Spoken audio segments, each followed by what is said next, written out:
આજે 2 ઓક્ટોબર ગાંધી જયંતિ નિમિત્તે વડોદરા મહાનગરપાલિકા દ્વારા ગાંધીનગર ગૃહ ખાતે બાપુની પ્રતિમા પર પુષ્પાંજલિ અર્પણ કરવાનો કાર્યક્રમ યોજવામાં આવ્યો હતો। આજે 2 ઓક્ટોબર ગાંધી જયંતિ નિમિત્તે મહાનગરપાલિકા દ્વારા ગાંધીનગર ગૃહ ખાતે આવેલ રાષ્ટ્રપિતા મહાત્મા ગાંધીની પ્રતિમાને પુષ્પાંજલિ અર્પણ કરવાનો કાર્યક્રમ યોજવામાં આવ્યો હતો, જેમાં મેયર સહિત deputy mayor, municipal commissioner, chairman, વિધાનસભાના મુખ્ય દંડક સહિત પદાધિકારીઓ, અધિકારીઓ ખાસ ઉપસ્થિત રહ્યા હતા અને બાપુની પ્રતિમા પર પુષ્પાંજલિ અર્પણ કરવામાં આવી હતી।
નિમિત્તે આપણે આઝાદ દેશને આઝાદી આપનાર અને દેશના રાષ્ટ્રપિતા મહાત્મા ગાંધી બાપુને આજે યાદ કરીએ છીએ।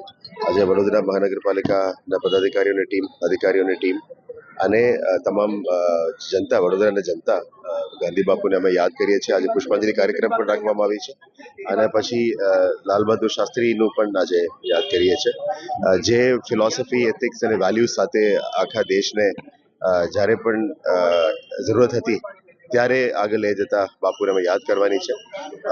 1947 પછી 100 વર્ષ પછી 2047માં જે વિકસિત ભારતનું વાત આપણે માનનીય વડાપ્રધાનશ્રી કરી રહ્યા છે, ત્યારે ગાંધી બાપુનું જે વેલ્યુઝ અને આ દેશને જોડવાનું યુનિટી અને ડાયવર્સિટીનું જે વેલ્યુઝ છે એને આ સાથે લઈને આગળ વધવાનું અમે નક્કી કરવું જોઈએ અને આજે ગાંધી જયંતિના નિમિત્તે તમામ લોકોને, વડોદરાવાસીઓને અમે ખૂબ ખૂબ શુભકામનાઓ પાઠવીએ છીએ। ઉચ્ચ નીચના ભેદભાવ, કોમી એકતા, સત્ય, અહિંસા અને અડગ આત્મવિશ્વાસ જેમના જીવન મંત્ર હતા। બ્રિટિશ સરકારને જેમણે સત્ય અને અહિંસાના માર્ગે હંફાવી અને ગુલામીની જંજીરોમાં જકડાયેલા એવા આપણા ભારત દેશને આઝાદી અપાવી, તો સાથે સાથે સ્વચ્છતાના આગ્રહ દ્વારા સ્વચ્છતાના માર્ગે સ્વાસ્થ્ય સમૃદ્ધિનો વૈભવ સમગ્ર દેશના નાગરિકોને મળે તે માટેના તેમના પ્રામાણિક પ્રતિબદ્ધતાપૂર્વકના પ્રયાસો, તો સાથે સ્વદેશી અપનાવો એટલે ખરા અર્થમાં આઝાદી મળે ત્યારથી જ ભારત દેશ આર્થિક ક્ષેત્રે પણ પગભર થાય તે માટેના તેમના વિચારો અને તેમની કાર્યપ્રણાલી આજે પણ એટલી જ અનુસરણીય છે। વડોદરા મહાનગરપાલિકા દ્વારા આપણા યુગ પુરુષ, આપણા સૌના રાષ્ટ્રપિતા એવા પરમ પૂજ્ય મહાત્મા ગાંધી બાપુના જન્મજયંતિ અવસર પર પ્રતિવર્ષ વડોદરા શહેરના ગાંધીનગર ગૃહ ખાતે આવેલી તેમની પ્રતિમાને પુષ્પાંજલિ અર્પણ કરવાના કાર્યક્રમનું આયોજન કરવામાં આવતું હોય છે, જેમાં આજ રોજ ગુજરાત વિધાનસભાના દંડક શ્રી ભાલુભાઈ શુક્લાજી, ડેપ્યુટી મેયર ચિરાગભાઈ, સ્ટેન્ડિંગ સમિતિના ચેરમેન શ્રી ડૉક્ટર શીતલભાઈ મિસ્ત્રી, વડોદરા શહેર ભારતીય જનતા પાર્ટી પ્રમુખ શ્રી ડૉક્ટર જયપ્રકાશભાઈ સોની, નેતા શ્રી મનોજભાઈ, દંડક શ્રી શૈલેષભાઈ, સાથી પક્ષના નેતા શ્રી ચંદ્રકાંતભાઈ, મારા સૌ સાથી સભાસદશ્રીઓ, સ્થાનિક નાગરિકો, બાળકો અને સૌએ સાથે મળી અને પરમ પૂજ્ય મહાત્મા ગાંધી બાપુની પ્રતિમાને પુષ્પાંજલિ અર્પણ કરી હૃદયાંજલિ અર્પણ કરી. આભાર. પરમ શ્રદ્ધેય રાષ્ટ્રપિતા મહાત્મા ગાંધીજીની જન્મજયંતિ છે. 2 ઓક્ટોબર એટલે મહાત્મા ગાંધીજીની જયંતિ આપણે મનાવતા હોઈએ છીએ. ગાંધીજીના જે સિદ્ધાંતો છે, સત્ય, અહિંસા, એના સિવાય પણ એમણે જે આંદોલનો કર્યા હતા આઝાદીના સમયે, એમાં સૌથી મોટું આંદોલન એ સ્વદેશી આંદોલન. સ્વચ્છતાના પણ આગ્રહી હતા. છેલ્લા સેવા પખવાડિયામાં આ સ્વચ્છતાનો આગ્રહ રાખીને ગાંધી બાપુને સાચા અર્થમાં અંજલિ આપવાનો પ્રયત્ન કર્યો છે. સાથે સાથે આત્મનિર્ભર ભારત સંકલ્પ અભિયાન એ દિનાંક 25 સપ્ટેમ્બરથી શરૂ કરીને 25 ડિસેમ્બર સુધી ચાલવાનું છે. એમાં પણ હર ઘર સ્વદેશી, ઘર ઘર સ્વદેશીના નારા સાથે અને મને સ્વદેશી પર ગર્વ છે એવા નારા સાથે ઘરે ઘરે જઈને લોકોને સમજાવીને સ્વદેશીનો આગ્રહ આવનારા દિવસોમાં લોકો રાખતા થાય એવા પ્રકારનો એક પ્રયાસ થવા જઈ રહ્યો છે. અને ગાંધી બાપુને ખરેખર સાચા અર્થમાં આપણે અંજલિ આપવી હોય તો એમના જે સિદ્ધાંતો છે એ સિદ્ધાંતોને અનુસરીએ તો એમને સાચા અર્થમાં અંજલિ આપી કહેવાય.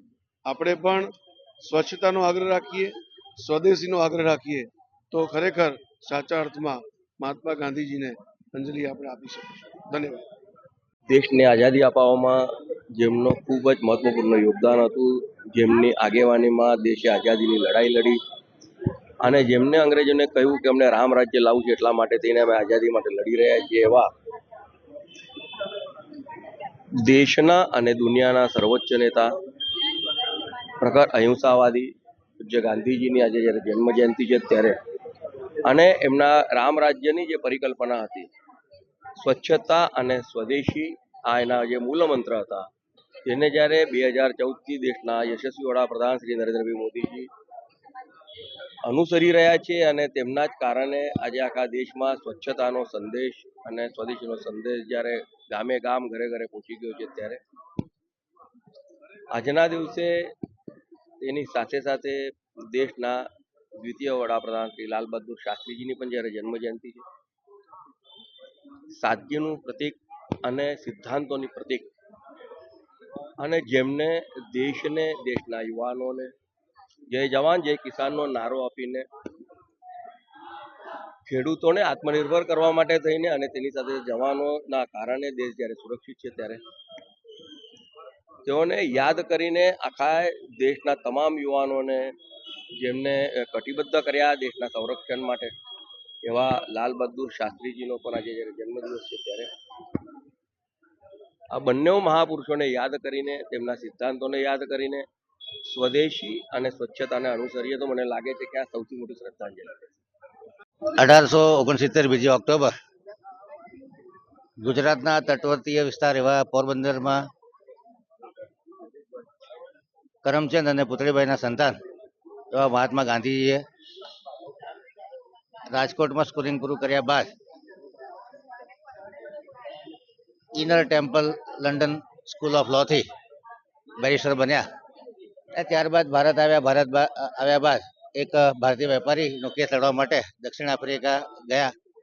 દક્ષિણ આફ્રિકામાં કાળા ગોરાનો ભેદભાવ અને ત્યાંની ગોરી સરકાર દ્વારા જે ભારતીયોને અન્યાય થતો હતો એની સામે સત્યાગ્રહ કરી અને આંશિક સફળતા મેળવી. ત્યારબાદ 1914માં ભારતમાં પાછા આવ્યા. 1914માં ભારતમાં પાછા આવ્યા બાદ જે કોલોનિયલ રૂલ હતું એમાં સત્ય અને અહિંસાના માર્ગે જે આઝાદીની ચળવળ શરૂ કરી, જેમાં દાંડીકૂચ, અસહકારનું આંદોલન, હિન્દ છોડો આંદોલન વગેરેનો સમાવેશ કરી અને 15મી ઓગસ્ટ 1947ના રોજ ભારતને આઝાદી અપાવી. પોતાના વિચારો પર શ્રવણની કથાઓ, હરિશ્ચંદ્રની કથાઓ, ટોલ્સ્ટોય અને હેનરી ડેવિડના લખાણોની ઊંડી અસર અને એના લીધે જે આખી દુનિયાને એક આગવું શસ્ત્ર આપ્યું કે અહિંસા અને અસહકાર, એટલે મૌન માર્ગે કોઈ જાતના હિંસા વગર પણ જીત મેળવી શકાય છે. આજે જ્યારે વિશ્વ અશાંતિનો સમય ચાલી રહ્યો છે ત્યારે ગાંધીજીના આ વિચારો ખૂબ સાર્થક સાબિત થઈ રહ્યા છે. અને આજના દિવસે જે ગાંધીજીએ આપણને સ્વદેશી અપનાવ, સર્વોદય અપનાવ, અસ્પૃશ્યતા નિવારણ, સ્ત્રી સશક્તિકરણ, આ તમામ સિદ્ધાંતો પર આપણને જે કામ કરવા માટે પ્રેરિત કર્યા અને આઝાદીની ચળવળને ખૂબ મોટું સ્વરૂપ આપી દીધું અને ભારતને આઝાદી અપાવી, ત્યારે કહી શકાય કે મહાન તત્વચિંતક અને રાજકીય ક્ષેત્રેના નીતિશાસ્ત્ર મહાત્મા ગાંધીજીને આજે યાદ કરીએ. ખાદી અપનાવીએ, સ્વદેશી અપનાવીએ, સ્વચ્છતાના આગ્રહી બનીએ, સત્ય અને અહિંસાના માર્ગને ચૂની અને ગાંધીજી ચિંધ્યા માર્ગે આપણે દેશને એક ઉન્નત રાષ્ટ્ર બનાવવા તરફ પ્રયાણ કરીએ. આજે ભારતની સરકારો પણ સર્વોદય અને અંત્યોદય અને સ્વદેશી આ તમામ નીતિઓ લઈને ચાલી રહી છે. ત્યારે કહેવાનું મન થાય કે ગાંધીજી સાચા અર્થમાં રાષ્ટ્રપિતા તરીકે ભારતના મહાન તત્વચિંતક અને રાજનીતિના નીતિશાસ્ત્રી તરીકે ખ્યાતનામ થયા અને આપણે સૌ આ રાષ્ટ્રપિતાના ચરણોમાં વંદન કરીએ છીએ અને એમના ચીંધ્યા માર્ગે આપણે આગળ વધી અને ભારત વિકસિત રાષ્ટ્ર બને એ માટે પ્રયત્નશીલ છીએ.